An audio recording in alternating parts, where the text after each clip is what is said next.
کہانی دوستی سے دشمنی تک۔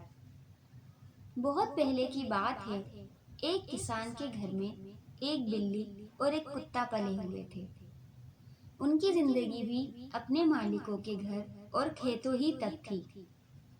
اس سے آگے جانے کی نہ ان کی ضرورت پڑتی تھی، نہ وہ اپنے مالکوں کی محبت اور ان کی خدمت چھوڑ کر کہیں جانا چاہتے تھے۔ اس طرح وہ سب اپنے دن ہنسی خوشی گزار رہے تھے۔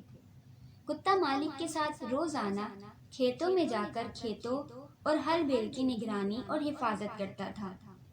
بلی گھر بھر میں گھومتی اور چھت پر چڑھ کر دور دور تک دیکھ آتی تھی کہ آس پاس کوئی دشمن چور وغیرہ تو نہیں۔ دن رات اسی طرح گزر رہے تھے۔ پھر ایک ایسا موسم آ گیا کہ اس سال برسات بالکل بھی نہیں ہوئی۔ سب کھیتی باڑی رک گئی تھی۔ سب کسان اور ان کے گھر والے، ان کے جانور تک سب مشکل میں پڑ گئے تھے۔ یہ کسان اور اس کی بیوی بھی بھلا کب تک اس مشکل سے محفوظ رہ سکتے تھے۔ آخر ایک دن ایسا بھی آیا کہ ان کے پاس نہ تو کھانے پینے کو کچھ بچا تھا، نہ کوئی روپے پیسے ہی بچے تھے کہ ان سے کچھ خرید لیتے۔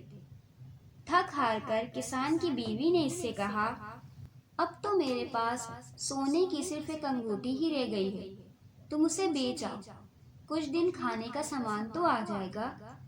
کسان کے پاس بھی اور کوئی راستہ نہیں تھا، اس نے ہی ایسا کیا۔ کچھ دن اور اچھے گزر گئے، پھر وہی تنگی اور پریشانی دوبارہ گھر میں آ گئی۔ کتا اور بلی بھی اس صورتحال پر بہت پریشان تھے، کیونکہ اب مالک اور مالکن کے پاس کچھ بھی نہیں بچا تھا جو وہ بیچ سکتے۔ ایک دن دونوں ایک جگہ بیٹھے یہی بات کر رہے تھے کہ اب کیا کیا جائے۔ مالکوں کے پاس جو انگوٹھی تھی وہ بھی بیچ دی ہے۔ آخر کتے نے کافی غور کر کے بلی سے کہا، اب تو صرف یہ راستہ بچا ہے کہ ہم کسی طرح مالکوں کی وہ انگوٹھی اس سنار کے گھر سے واپس لے آئیں جس کو مالک نے انگوٹھی فروخت کی تھی۔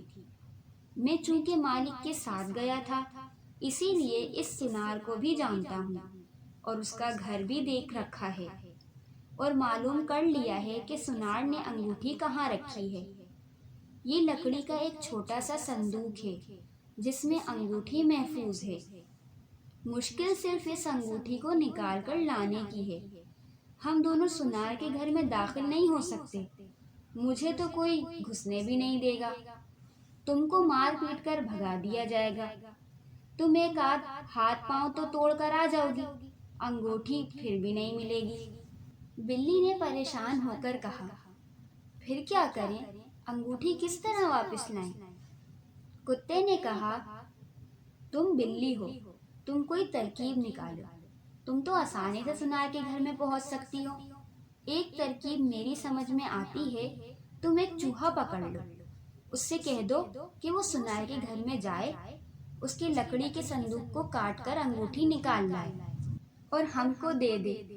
چوہے کے لیے سنار کے گھر میں گھسنا اور لکڑی کا صندوق کاٹ کر انگوٹھی نکال لانا مشکل نہیں ہوگا۔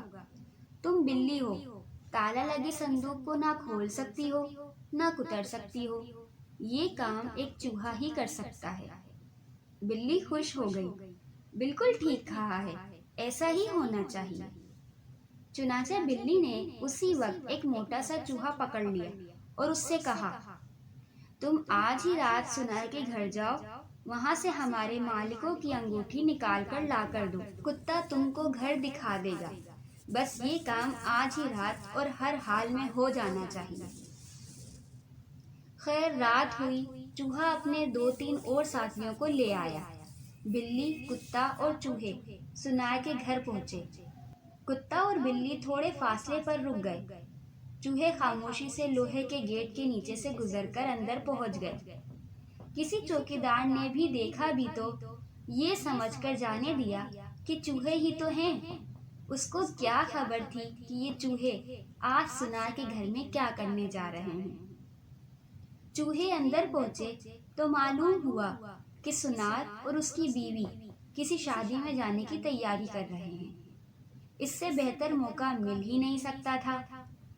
چنانچہ ادھر سنار اور اس کی بیوی گھر سے گئے، چوہے لکڑی کے اس باکس پر ٹوٹ پڑے اور اس سے وہی انگوٹھی ہی نہیں بلکہ اور 3-4 انگوٹھیاں نکال لائے، جن کو بلی لپک کر مالکوں کے پاس لے گئی۔ بیچارے کتے کو مالک کی ڈانٹ کھا کر گھر سے نکلنا پڑا، کیونکہ وہ تو بالکل خالی ہاتھ آیا تھا، حالانکہ ساری ترکیب اسی نے بتائی تھی۔ بس اس دن سے بلی کتے کی دشمنی چلی آ رہی ہے۔ سبق: کبھی کسی دوست کے ساتھ دھوکہ نہ کرو۔ خود غرضی، مطلب پرستی اور لالچ سے اچھا دوست چلا جاتا ہے، اور ایسا کرنے والے کے حصے میں آخر میں نقصان کے سوا کچھ نہیں آتا۔